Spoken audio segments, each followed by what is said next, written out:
sortie du chapitre 7 de Fortnite, il est grand temps d'analyser en profondeur son histoire et ses nombreux mystères. Mais avant de commencer, n'oubliez pas de vous abonner et d'activer la cloche des notifications pour ne rien manquer. Maintenant, restez bien attentifs pour ne pas vous perdre sur la nouvelle île.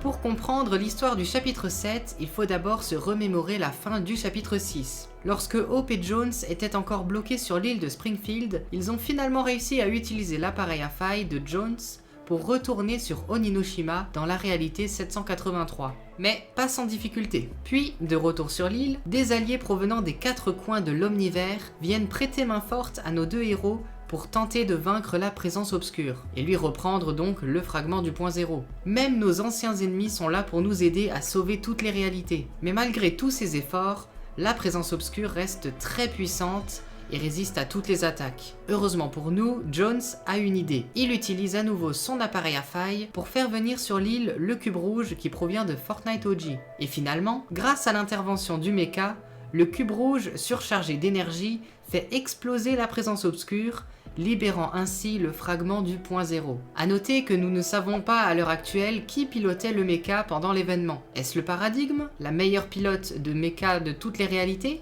ou quelqu'un d'autre? Nous n'avons pas de réponse à cette question pour le moment. Et finalement, l'événement se conclut par un happy ending lorsque le fragment crée une vague de réalité pour restaurer l'île d'Oninoshima qui avait été détruite. Tout est bien qui finit bien. Et pour terminer, le fragment du point zéro nous aspire pour nous transporter vers une toute nouvelle réalité, la réalité 266. Bienvenue sur l'île du chapitre 7, l'île de la Côte Dorée. Une île fortement inspirée de la côte ouest des États-Unis. Il n'y a qu'à voir le panneau Battlewood qui est une référence directe à Hollywood. Sur cette île règne une ambiance très chaleureuse et festive. En tout cas, jusqu'à ce qu'une nouvelle menace vienne perturber cette tranquillité. Et ce n'est certainement pas une menace à prendre à la légère. Oh non, puisqu'il s'agit de l'ultime réalité. Ces jeux ont assez duré.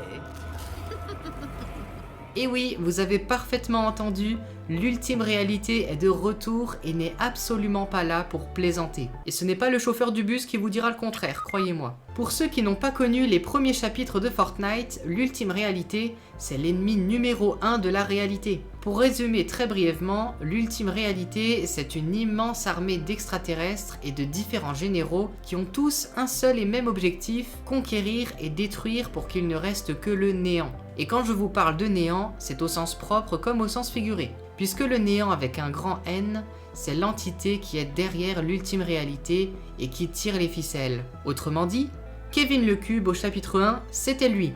La Reine Cube au chapitre 2, même chose. Et le héros en chapitre 3, pareil. Tous sont des serviteurs du néant. Maintenant, revenons à notre sujet, le chapitre 7. À la fin de la cinématique, on aperçoit un grand vaisseau de forme arrondie qui pulvérise le bus de combat. Et si ce vaisseau vous semble familier, c'est normal. Il s'agit en fait d'une réplique miniaturisée du vaisseau mère de l'ultime réalité, que l'on appelle le berceau du cube. Vous savez, c'est l'énorme vaisseau que l'on pouvait observer dans le ciel pendant l'événement de conclusion du chapitre 2. Pour le moment, ce vaisseau mystérieux semble être dans une phase d'observation. Et celui qui est aux commandes, on le nomme le Voyageur Noir. Un personnage mystérieux qui est fortement lié au cube, et notamment au cube doré. Est-ce un autre général d'armée de l'ultime réalité, comme la Reine Cube? C'est possible. Mais pour le moment, son identité reste un mystère absolu. Maintenant, intéressons-nous aux autres personnages de la saison, à commencer par Kingston. Lui, c'est un réalisateur de cinéma et un grand fan de surf. Actuellement, il travaille sur un film intitulé Les Bananaliens, un film de science-fiction qui parle de bananes extraterrestres. D'ailleurs, le lieu de tournage de ce film est sur l'île du chapitre 7. C'est le lieu intitulé Paysage Postiche. Ensuite, on a également les personnages de Miles Cross et Kat Holloway. Ce sont tous les deux de grands acteurs, très connus dans la réalité 266, qui jouent justement dans le film sur les Bananaliens. Puis, on a également le personnage de Carter Wu. Lui, c'est un cascadeur très expérimenté qui accompagne les acteurs sur le tournage du film réalisé par Kingston. Et pour finir, on a aussi Karina. Karina est un personnage plutôt intrigant. Lorsqu'elle n'est pas sur les tournages de films en tant qu'ingénieure du son, elle parcourt l'île à la recherche des secrets et mystères les plus sombres. Ou sinon, elle aime bien le skate aussi. Maintenant que l'on a analysé le chapitre 7 dans son ensemble, intéressons-nous aux petits détails cachés. Pour ceux qui ne l'ont pas remarqué, Durant la cinématique de lancement du chapitre 7, il y a un texte qui n'apparaît qu'une fraction de seconde et qui provient directement de l'ultime réalité. Et dans ce texte, on peut y lire des choses très intéressantes, comme par exemple « Parcours d'entraînement terminé, phase d'apprentissage terminée, désactivation du protocole de contrôle d'erreur, la présence obscure » ou encore « Initialisation phase 2 ». Je ne sais pas si vous vous rendez compte, mais ces quelques lignes marquent un véritable tournant dans l'histoire de Fortnite. On apprend que depuis toutes ces années, l'ultime réalité nous observait tout le temps et que depuis le début, nous sommes dans la première phase de leur plan, la phase d'entraînement et d'apprentissage.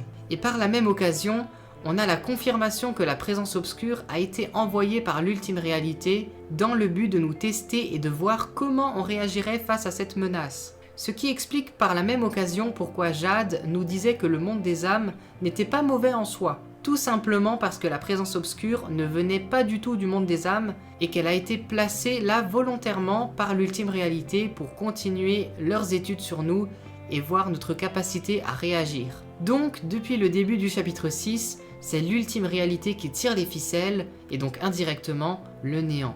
Désormais, avec l'arrivée du chapitre 7, on entame la phase 2 du plan macabre de l'ultime réalité, et qui sait ce qu'il nous réserve pour la suite de leur plan.